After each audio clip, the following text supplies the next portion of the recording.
For the last 6 weeks, Kayvan Samadi has been on the run. Each night he moves to a different safe house. Brutally tortured for 21 days at the hands of the Iranian regime, he is terrified they will find him. His crime? Organizing medics to help wounded protesters. But even with his fear of being tracked down, Samadi still wants to identify himself. He wants to show the regime they didn't break him. I set up a group of underground medics. We treated around 700 people. The regime was committing war crimes, forbidding treatment of the injured. I promised my friends to fight for them. His friends, like so many Iranians, have been on the streets, protesting against the clerical regime that has for so long dictated their lives. For his defiance, Samadi, a medical student, was picked up by Iranian security forces and brought to a black site, a clandestine interrogation facility outside the rule of law, where many survivors tell CNN forced confessions are extracted through the most brutal of torture methods. These forced confessions have at times been used in court to execute protesters for crimes against the state. Samadi refused to sign what he believed would be his death warrant. Why should I have signed something that I hadn't done? I'm not a terrorist, not a murderer or a saboteur. I only saved lives, that's it. My team and I did nothing more. Unlike so many other victims of torture that CNN interviewed, Samadi was not blindfolded during his detention. Based on his testimony, CNN commissioned the following images to take you inside the ordeal that he and so many other Iranian protesters have been subjected to. I was forced into a building hidden by trees, next to a girls' school. On the first day, the 2 guards kicked me. I vomited blood. Each day, the torture got worse. There was a closet in the corner of the room, filled with torture tools, electric cattle prods, different cutters, some syringes.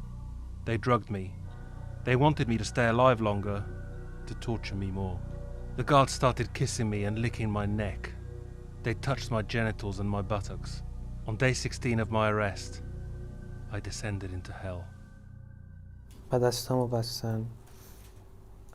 They tied my hands and shackled my legs. They wanted to break me, to destroy me. They pulled my trousers down.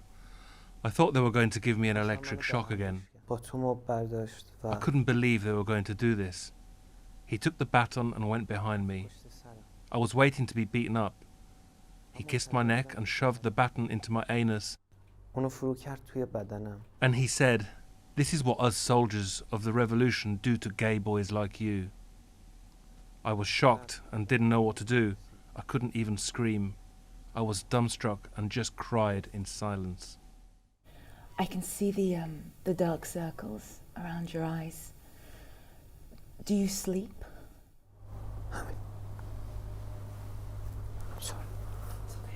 Samadi believes that if he had signed the false confession as the guards wanted him to, then they would have hanged him for treason. He doesn't know why his torturers released him. He thinks they wanted him to die on the streets, a chilling warning to others. Based on Samadi's detailed eyewitness testimony and cross-referencing with satellite imagery, CNN has been able to locate the black site where he says he was tortured, in his hometown of Oshnavia. These are the trees that hide the unnamed building he was brought into, and this is the girls' school where he heard children playing in the courtyard. But this is not the only black site. Cross-referencing testimony from over 24 sources with satellite images, CNN found dozens of these black sites, which can be divided into 2 types.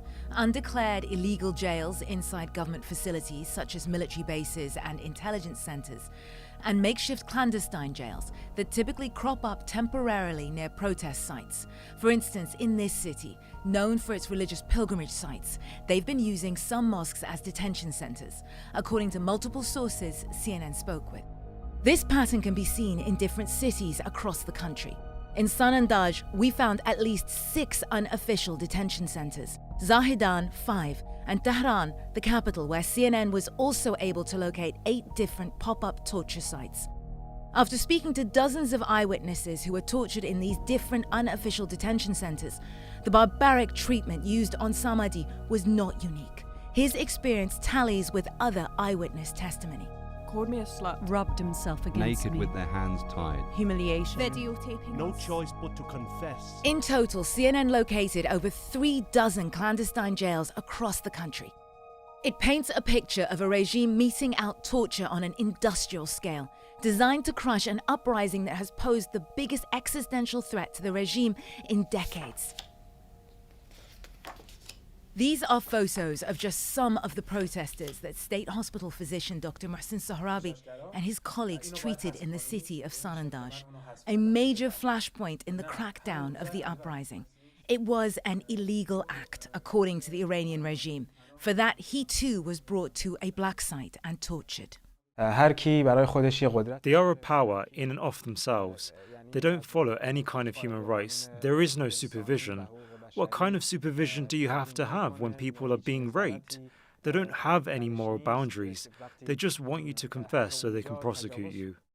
Dr. Sohrabi is also now in hiding. You've had to risk so much just to do your job. هر چیزی که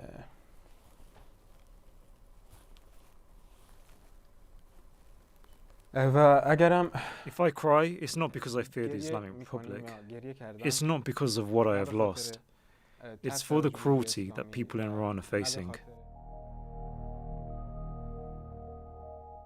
Even as evidence of torture on an industrial scale points to the desperation of the regime, Iran's young protesters are equally defiant, even in the face of the unimaginable, torture and death. Na'am al-Baghir, CNN.